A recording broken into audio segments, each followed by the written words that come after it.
Welcome to Off the Grid with Skantar. We're going to go back to our 60 hertz sine wave that we were talking about, the 60 cycle frequency. I would like to cover harmonics. In music, harmonics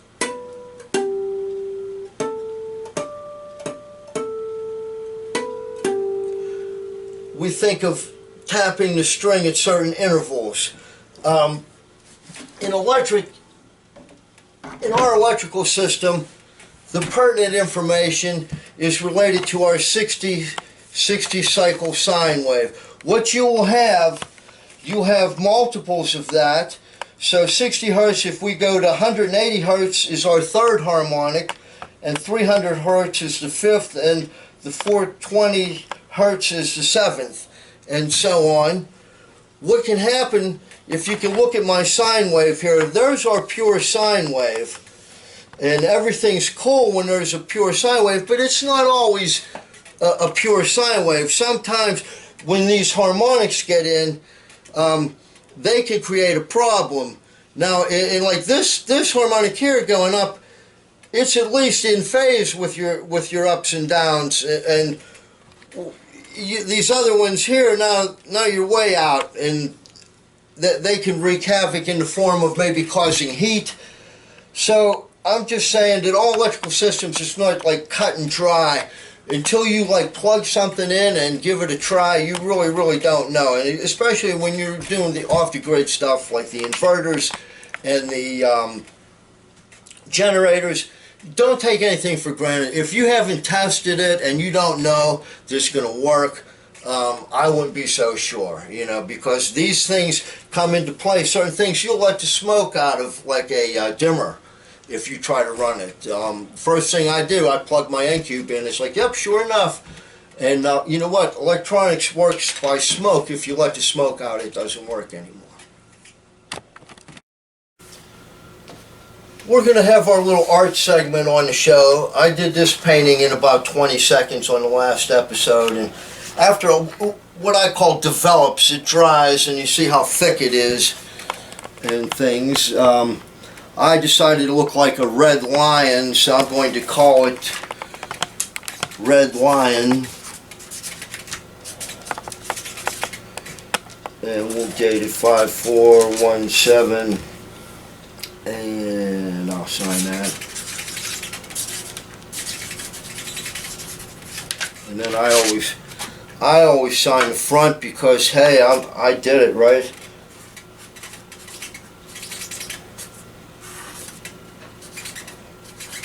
And I'd like to give this to our biggest fan at the end of season birthday party at the Hody, 520 the Hody, Pleasant Unity, PA. My buddy Tony's band, the Moloch Carlin band, is going to play, and it'll be my birthday that day, and it'll be our last episode for the season, May 19th, so I hope you all be there, and we'll have this there. And I'd like to give this, if I could get this to our biggest fan that's shining us on, is to Jacqueline. I'll personalize that. I hope you can come and get our artwork here. And some of the other things, like, they try to tell you there's nothing new you can do in art, and that's just never going to be the case. Like, one of my latest tries here, I'm trying to get a backlit scene so the light coming from the front doesn't look like there's a shadow, but if you light it from the back, see, there's a shadow, because it's like printed on both sides. And I have a shadowy artwork. And that's our off-the-grid logo, but it's a new twist. I always say there's always something new you could do.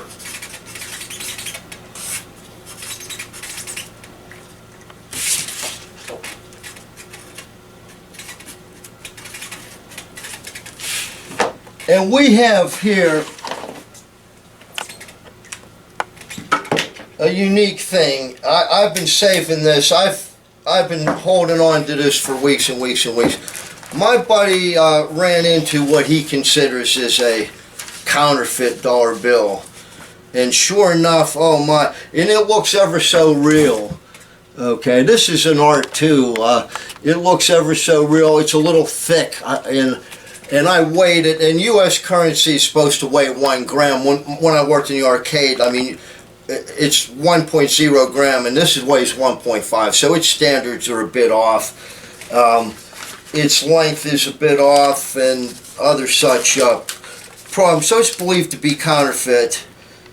And I had to call around to several places. When you try to get the government on the phone, it's like, if you want money for this, press that. If you want money for that, press that. It's like, no. It's like, where do you press the button if you're like trying to help? And I finally was able to get the address from the field office of the U.S. Secret Service. So we're gonna send this to them, and if it's real, they'll send it back. But I really don't think it is. So you gotta watch yourself out there. Actually, you know, when I micrometer, the paper is like 4/1000ths of an inch thick, and it should be like 3/1000ths. Paper too thick, it weighs 1/2 grams, not 1.0. The length is a bit off too, so we'll see. We're going to send that in. We'll see if we get the results back by our season finale. We're going to do something fun for our season finale. We're going to try to launch a time capsule. You know, what could be cooler than that? And here's one that me and my second wife launched in the last millennium in like 1999. So this has not been open since the last millennium. But we're going to take a look in there to try to give us some ideas for our time capsule, our off-the-grid time capsule that we're going to launch. Now, of course, the key is long gone since the last millennium. But I would always say that locks are made to keep honest people out. There should be a way to break it. Yeah, I would think. We did. So we're going to see. Oh boy, look at that. And that's cool. It was like a time capsule set. I go for shit like that. Ooh, let's see what we got.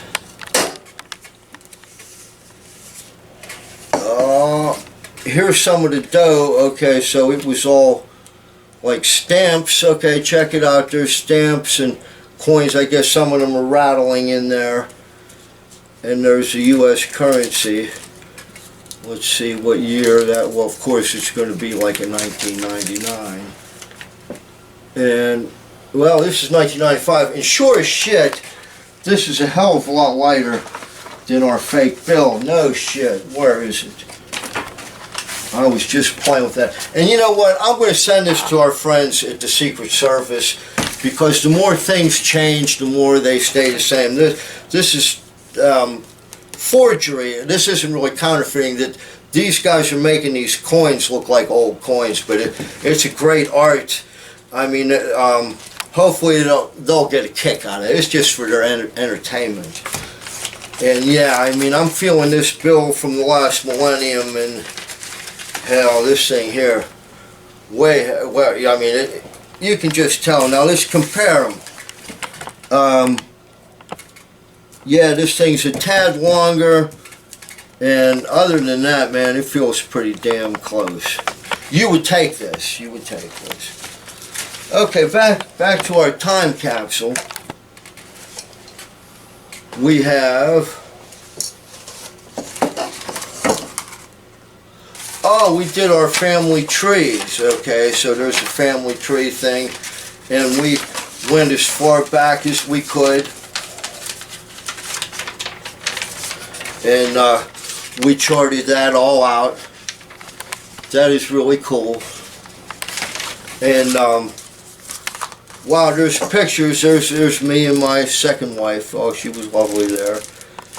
And oh boy, family pictures, no doubt. My business cards where I worked in the last millennium. Yeah, I'm no spring chicken. But that's the whole thing. That's what they had in this other time cap. Okay, so what else we got? Something was in there. Oh, it's a golf tee. I was pretty big on golfing. Oh, that's one of the coins from that. No shit, one of my guitar picks. Now how is that any freaking different than this one from a minute ago, you know? I've been at it for a while, at least for the last millennium. And what we have, oh, okay, here's shit like that. They suggest you memorize, and we didn't do any of this, but like Emmy Award winning album of year, my favorite song, blah blah blah, stuff like that, blah blah blah. Oh, gallon of gas average and all this shit. This is the kind of thing people get a kick out of. And I guess maybe we'll actually take the time to fill this out. That's pretty cool. I don't know whatever else, if there's any